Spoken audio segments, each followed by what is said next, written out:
So now will discuss the graph. Okay, आता बघा काय केलं रे, लूमर आणि प्रिंगशाइन दे टूक अ ब्लॅक बॉडी, ओके, और any body. So they basically used a cavity radiator to do this experiment. Okay, cavity radiator घेतला, त्यानंतर they kept it at different temperature. बघा इकडे 3000 केल्विन, 4000 केल्विन, 5000 केल्विन, 5500, चार वेगवेगळ्या टेम्परेचरला. Okay, and every time they change the wavelength and they observe the radiant power. So y-axis has radiant power, x-axis has wavelength, and these are the four curves. Okay, ठीक आहे. आता सगळ्यात पहिल्यांदा तुम्हाला जर का डायग्राम क्लिअर दिसत नसेल तर टेक्स्टबुक मध्ये पेज नंबर 69, ओके, फिगर 3.5 ती डायग्राम आहे, ती समोर ठेवली तरी चालेल तुम्ही. ठीक आहे. आता सी बघा, ग्राफ मधनं काय दिसतंय ते पहिले बघा. ओके, टेक एनी कर्व, चार कर्व आहेत ना, कुठला पण एक कर्व घ्या. First of all, is your curve linear? नाही, लाईन आहे का रे, कर्व आहे ना, तो स्ट्रेट लाईन नाहीये. ओके, आता बघा त्यांनी ना व्यवस्थित पॉइंट्स मध्ये दिले बुक मध्ये. I will explain you each and every point. Look at the first point. At a given temperature energy is not uniformly distributed in the spectrum, okay, of black body. Uniform distribution नाहीये म्हणजे काय, graph is not a straight line. Curve आहे ना, हा curve, हा दुसरा, हा तिसरा, हा चौथा. सो कर्व आहे ना, याचा अर्थ there is no uniform distribution. First point clear. Second, at a given temperature, radiant power emitted initially increases. बघा, initially increases with increase in wavelength, reaches its maximum value and then decreases. बघू आपण पहिल्यांदा. चार curve आहेत ना रे, 1, 2, 3 आणि 4. कुठला पण एक बघा, कुठला पण एक तुम्हाला हवा तो. ओके, मी हा बघतो. आता बघा, सुरुवातीला इकडे वेवलेंथ वाढतीये ना, 500, 1000, 500, 1000, 1500 नॅनोमीटर, आणि इथं रेडियंट पॉवर आहे. So when you increase wavelength, what is happening? Graph is going up. Means when you increase wavelength, radiant power increases.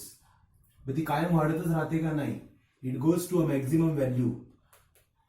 Okay, आणि त्याच्या पुढे जरी तुम्ही वेवलेंथ वाढवली तरी तो वाढत नाहीये, तो परत काय व्हायला लागला, कमी व्हायला लागला.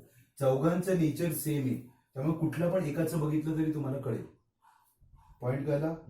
The wavelength corresponding to maximum power, the wavelength corresponding to maximum power and maximum wavelength is called lambda max. त्याला म्हणायचं lambda max. Okay, so this is a radiation of maximum intensity. सगळ्यात जास्त इंटेन्सिटी याचीच आहे ना, कळलं. and it is a characteristics of temperature. Okay, आता ते तुम्हाला मी एक्सप्लेन करतो, ते लगेच कळेल तुम्हाला, ते अवघड नाहीये. पण हा पॉइंट कळला. पहिल्यांदा, graph is not straight line, so there is no uniform distribution. Second, graph is a curve and explain the curve. Lambda वाढला, रेडियंट पॉवर वाढली, it reaches a maximum value and then it decreases. Okay, 2 points are clear. Third point, area under the curve represents the total energy emitted per unit time per unit area by the black body. असा curve आहे ना, इथं जरा complicated आहे म्हणून इकडे काढला. Area under the curve म्हणजे तुम्ही हा कर्वचा एरिया काढला. काय काढला? कर्वचा area. Then you get a value of radiant energy per unit area per unit time. समजलं? So area under the curve represents the value of radiant energy per unit area per unit time. ठीक है. So how to calculate radiant energy? Area under the curve. आता बघा, हा पहिला curve आहे, हा दुसरा कर्व आहे, दिसतोय. कुठल्या कर्वचा एरिया सगळ्यात जास्त येईल रे? हा तिसरा, हा चौथा. कुठल्या? चौथ्याचा. का? मोठा आहे ना. मग टेम्परेचर बघा ना, इथे किती आहे? 5500. इथे किती आहे? 5000. मग मी तुम्हाला आताच सांगितलं सुरुवातीला, टेम्परेचर वाढलं की एनर्जीचं रेडिएशन पण वाढतं. वाढलं ना, आणि ते काढायचं कसं ग्राफवर ना, एरिया अंडर द कर्व. ठीक आहे, हाच पॉइंट आहे पुढचा. बघा, fourth point, the peak of the curve shift towards the left. Okay, पहिल्यांदा तो एरियाचं कळला. आता पीक ऑफ द कर्व, आता नीट बघा, peak of the curve. Peak, curve नाही बघायचं, पीक बघायचं. Peak, top. बघा, हा पीक आहे, पहिला पीक दिसला. ओके, हा दुसरा, हा तिसरा आणि हा चौथा. So you can see 4 peak. Okay, so peak of the curve shift towards the left shorter wavelength that is value of lambda max decreases with increase in temperature. इथे बघा, हे खूप सिंपल आहे. इथे टेम्परेचर किती आहे? 3000. हा लॅम्बडा मॅक्स आहे ना. ओके, इथे टेम्परेचर किती आहे? 4000. हा लॅम्बडा मॅक्स येणार आहे. मग टेम्परेचर इथे जास्त आहे, लॅम्बडा मॅक्स इथे कमी आहे. बघा ना, लॅम्बडा मॅक्स एक्स ऍक्सिस वर आहे. 3000 तर 4000 झाला, तर लॅम्बडा मॅक्स कमी झाला, अजून कमी झाला, अजून कमी झाला. कळतंय का? सो याचा अर्थ लॅम्बडा मॅक्स आणि टेम्परेचर मध्ये कुठलं रिलेशन आहे? इनव्हर्स. ओके, म्हणजे टेम्परेचर कमी होतं तेव्हा सी लॅम्बडा एक्स ऍक्सिस वर आहे, वाय वर नाहीये. वाय वर पॉवर आहे. पॉवर कोणाची जास्त आहे? ज्याचं टेम्परेचर जास्त आहे. ओके, पण लॅम्बडा कोणाचं जास्त आहे? लॅम्बडा कोणाचं जास्त आहे? ज्याचं टेम्परेचर कमी आहे. बघा ना इकडे एक्स ऍक्सिस वर 3000, इकडे आहे ना तो 3000. 3चं 4 केलं तर लॅम्बडा लेफ्टला आला ना, म्हणजे छोटा झाला. सो लॅम्बडा मॅक्स आणि टेम्परेचर मध्ये इनव्हर्स प्रपोर्शन आहे. याला एक लॉ, याला this is called Wien's displacement law, जो आपण पुढे शिकणार आहे. ठीक आहे. Fifth point, at higher temperature radiant power और total energy emitted per unit time per unit area corresponding to all wavelength increases. बघा ना, टेम्परेचर कर्व बघा, कर्व कुठे मोठा झाला? हा कर्व एरिया छोटा आहे, वाढला. टेम्परेचर वाढलं की कर्व मोठा होतो, एरिया वाढतो. आणि एरिया कोण असतो? Radiant power per unit area per unit time. And the last point, at a temperature of 300 Kelvin, okay, around room temperature, graph मध्ये नाहीये 300 Kelvin. The most intense of these waves has a wavelength of about 5 into 10 raised to minus 6 meter. Radiant power is smaller for wavelength different from its value. Practically all the radiant energy at this temperature is carried by waves longer than those corresponding to red light. These are infrared radiation. Means in short, when your temperature is 300 Kelvin, which is nearly a room temperature, then whatever waves are coming out, they are in the infrared region. म्हणून ते आपल्याला दिसत नाही. Infrared आपल्याला visible नाही. Okay, so this is the all explanation of the graph. Okay, ठीक आहे. Graph करून ठेवा, एक्झामला येतो. ओके ओके, सो ग्राफ बघितला आपण. आता एक्झॅक्टली व्हॉट हॅपन. ओके, आपण ग्राफ मध्ये स्टडी केलं. Now the theoretical proof of this spectral distribution of black body, okay, was not explained at all by the existing theories. म्हणजे त्या काळात जेवढे काही एक्सप्लेनेशन अवेलेबल होते ना, okay, they are unable to explain this behaviour.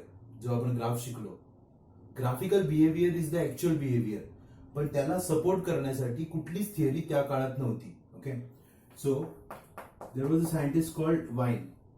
Wine explain, okay, this black body radiation for shorter wavelength.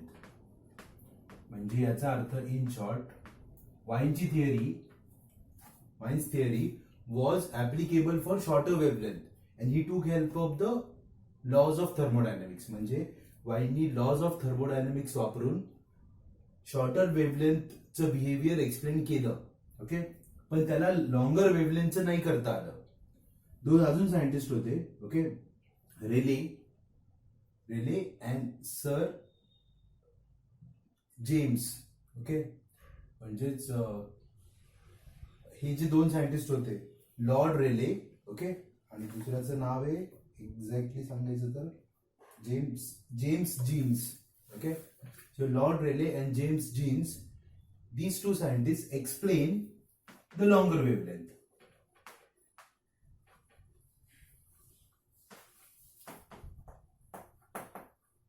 Rayleigh and jeans.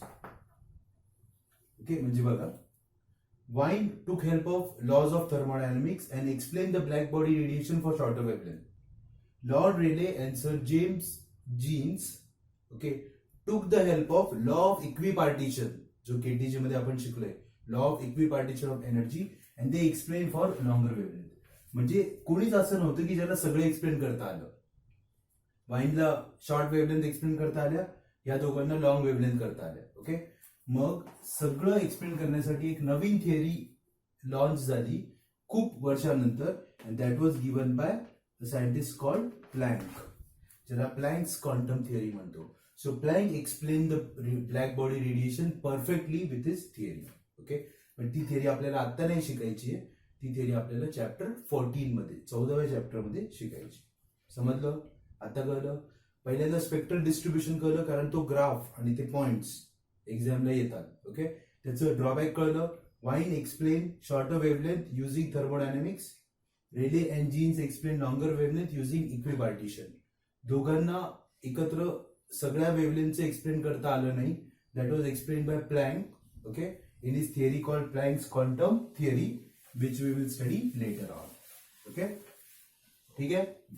So आता मी तुम्हाला मगाशी म्हटलं आपल्याला एक लॉ शिकायचा आहे, विन्स लॉ किंवा वाईन्स लॉ. त्याला म्हणतात wines displacement law.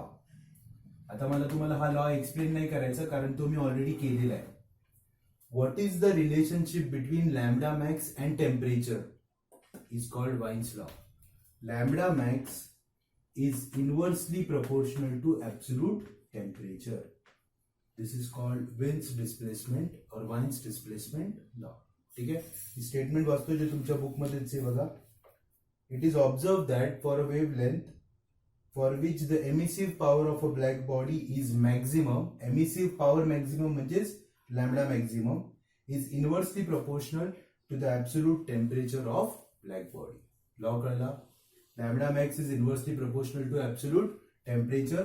This is proportionality. If you remove proportionality, you have to take constant. कोण घेतला constant? B. B ला म्हणायचं Wien's constant. त्याचंच नाव द्यायचं Wien's constant. And the value of B is 2.897 into 10 raised to -3. हे lambda म्हणजे metre, temperature इकडे गेलं म्हणजे kelvin. So this is the value of Wien's constant. P is equal to 2.897 into 10 raised to -3 metre kelvin. Law समजला? हा law कुठून आला? त्या ग्राफ मधूनच आला. जसं टेम्परेचर वाढतं लॅम्बडा मॅक्स कमी कमी होत जातो. ओके, तुम्हाला आठवत असेल तो ग्राफ, इकडे बघा, हा पहिला कर्व होता ना. So this is temperature 3000 kelvin आणि हा लॅम्बडा मॅक्स आहे ना. पुढचा कर्व असा होता ना, टेम्परेचर वाढलं पण लॅम्बडा मॅक्स काय झाला? लेफ्टला शिफ्ट झाला ना. टेम्परेचर वाढलं 3000, 4000, 5000, पण लॅम्बडा मॅक्स कुठे शिफ्ट झाला? लेफ्टला. ग्राफ वर जातोय पण लॅम्बडा मॅक्स एक्स ऍक्सिस वर आहे ना. Okay, so as you go up lambda max goes to the left inverse proportion. Okay, समजलं? ठीक आहे. हा, now where it is useful. Now we can find out the temperature of distant object like sun and different stars using Wien's displacement. आपण त्यांचं lambda मोजायचं, constant माहिती, आपण त्यांचं टेम्परेचर काढू शकतो. ओके, मग आपल्या स्पेसमध्ये भरपूर ऑब्जेक्ट आहेत. देर आर व्हाईट डॉर्फ्स, ओके, म्हणजे डॉर्फ बॉडीज, किंवा देर आर रेड जायंट्स. आता व्हाईट डॉर्फचं टेम्परेचर जवळजवळ 10,000 केल्विन असतं आणि रेड जायंट्सचं जवळजवळ 3,000 केल्विन असते. यांना हॉटर बॉडीज आणि यांना कोल्डर बॉडीज म्हणतात. ते कोल्ड नाही आपल्यासाठी, ते खूप आहे, पण compared to space they are called cooler and they are called hotter. Okay, यांचं टेम्परेचर मोजण्यासाठी तुम्ही डिस्प्लेसमेंट लॉ यूज करू शकता. So these are the applications of displacement law. You can find out the temperature of celestial bodies. Okay, ठीक आहे.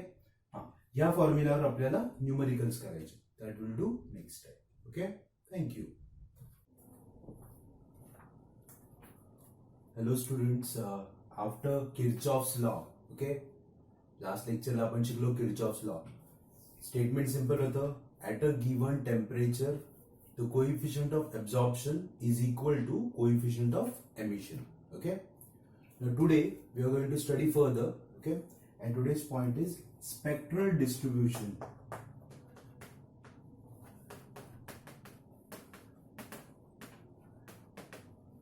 Spectral distribution of black body radiation.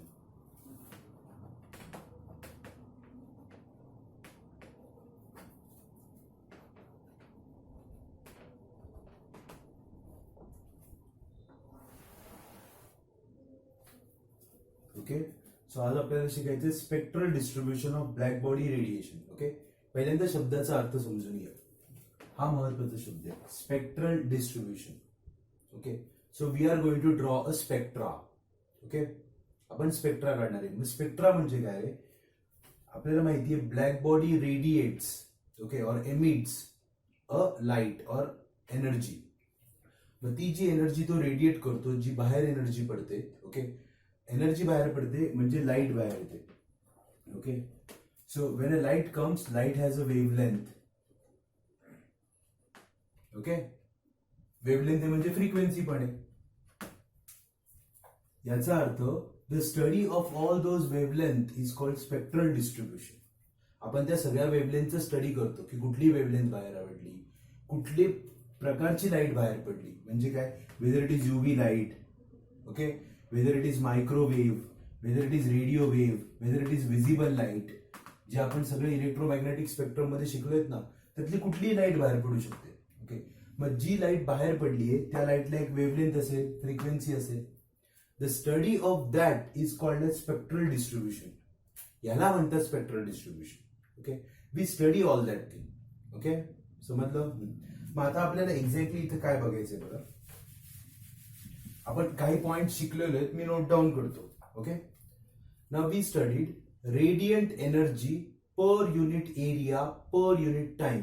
शब्द मी पूर्ण लिहितोय बघा इकडे. Radiant energy, okay, per unit area per unit time.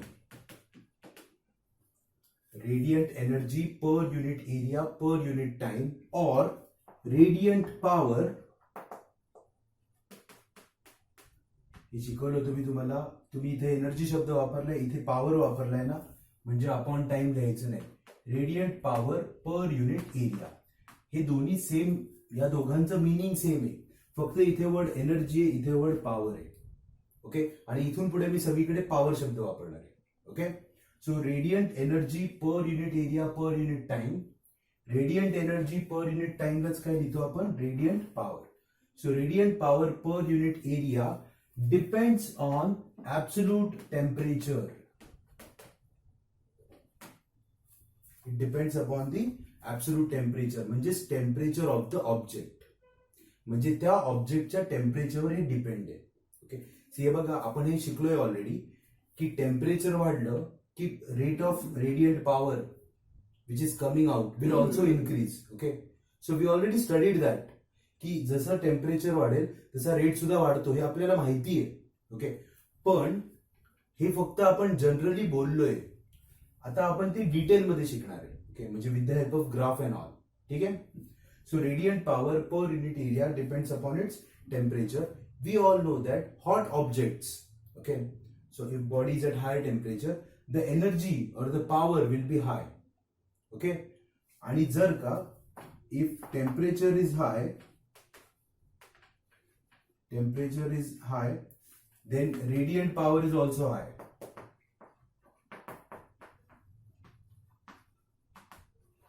So if temperature is high, radiant power is also high. It means you will get light of large frequency. Large frequency, that is short wavelength. This is important.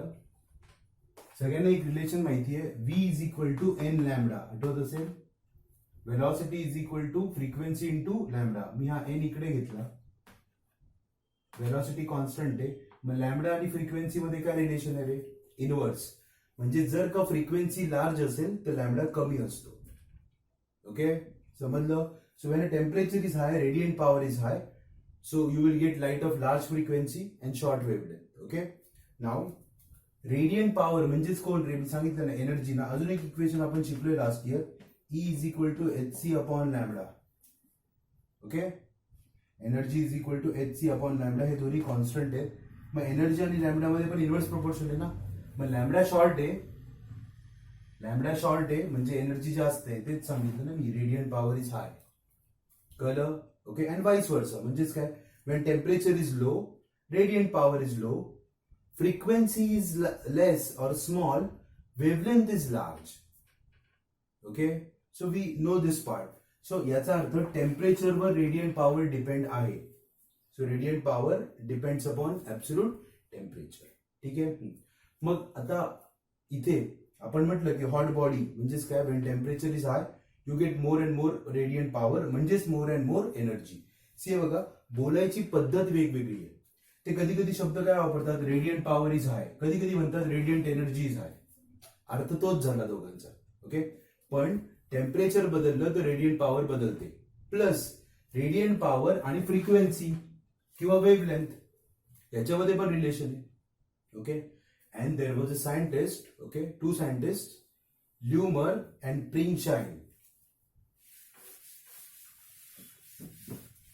Okay, इथे नाव लिहितो मी, ल्युमर and प्रिंगशाइन. हे दोन scientist होते. They studied, okay, this relationship, म्हणजेच radiant power per unit area versus wavelength. Okay, म्हणजे त्यांनी wavelength change केली आणि रेडियंट पॉवर ऑब्झर्व केली ऍट कॉन्स्टंट टेम्परेचर. पण हे त्यांनी एकदाच नाही केलं, हे त्यांनी वेगवेगळ्या टेम्परेचरला करून बघितलं. Okay. And then they plotted a graph and that graph is called spectral distribution. Okay. पण समजून घ्या त्यांनी ग्राफ कुणाचा प्लॉट केला. They plotted a graph of radiant power, okay, per unit area of object, okay, versus wavelength at constant temperature. Temperature constant ठेवायचं आणि wavelength change करायची आणि रेडियंट पॉवर ऑब्झर्व करायची. ओके. परत आता दुसरं टेम्परेचर घ्यायचं, कॉन्स्टंट ठेवायचं, change wavelength, observe radiant power. Okay. असं त्यांनी भरपूर वेळा केलं आणि मग दे प्लॉटेड अ ग्राफ.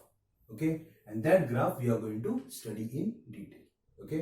त्यामुळे लक्षात ठेवा, ग्राफचं नेचर, जसं ग्राफचा कर्व जसा वर जातो याचा अर्थ एनर्जी वाढत जाते, म्हणजेच पॉवर वाढत जाते.